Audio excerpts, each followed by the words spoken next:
Assalamualaikum warahmatullahi wabarakatuh. Saya Sipa Amalia Putri dari kelas 12 IPA 5. Saya Bila Rehana Aulia dari 12 IPA 5. Di sini kami akan menjelaskan tentang pemanfaatan teknologi nuklir untuk meningkatkan keamanan dan daya simpan bahan pangan.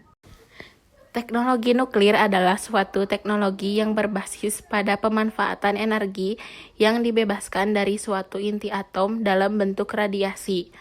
Energi atom ini mampu mengionisasi suatu bahan.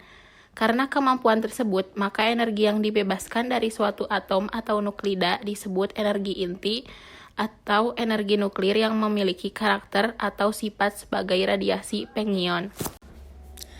Iradiasi pengion terhadap bahan pangan dalam kemasan baik dalam bentuk segar, beku, kering maupun olahan atau siap santap bertujuan menurunkan populasi atau bahkan membunuh seluruh stadia pertumbuhan mikroorganisme yang tidak dikehendaki. Program nasional menetapkan bahwa teknologi produksi dan pengolahan bahan pangan merupakan prioritas utama untuk menunjang ketahanan dan ketersediaan pangan dalam jangka panjang. Dengan demikian, teknologi tepat guna perlu dikembangkan untuk mencegah kerusakan bahan pangan, baik yang disebabkan oleh pengaruh cuaca dan serangga-serangga maupun karena mikroba, terutama mikroba yang dapat memproduksi toksin mematikan. Iradiasi merupakan suatu proses fisika yang dapat digunakan untuk mengawetkan dan meningkatkan keamanan bahan pangan. Jenis radiasi yang digunakan adalah radiasi pengion yang berenergi tinggi, karena dapat menimbulkan ionisasi pada materi yang dilaluinya. Sumber radiasi yang umum digunakan untuk proses pengawetan bahan pangan ada 4, yaitu 60 karbomonoksida dan 137 sensium sebagai sumber radiasi pemancar sinar gamma, mesin berkas elektron, dan mesin generator sinar X.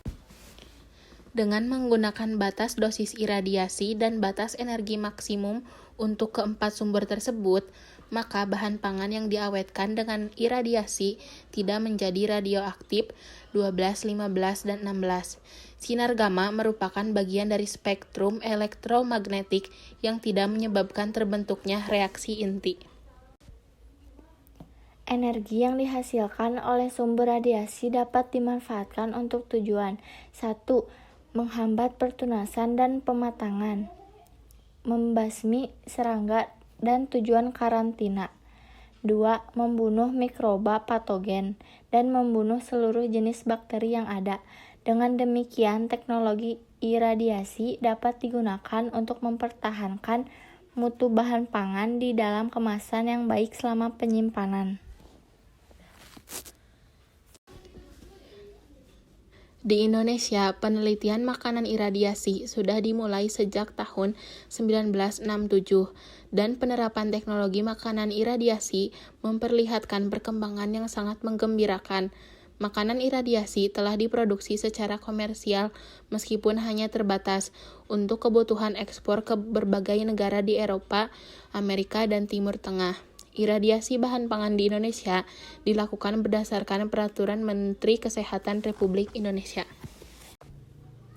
Sampai saat ini, pemanfaatan teknologi radiasi secara meluas untuk keamanan dan memperpanjang daya simpan komoditi pangan masih menghadapi tantangan berat, yaitu masalah pro dan kontra terhadap produk pangan atau bahan makanan yang diproses dengan radiasi. Cukup sekian dari kami. Terima kasih. Wassalamualaikum warahmatullahi wabarakatuh.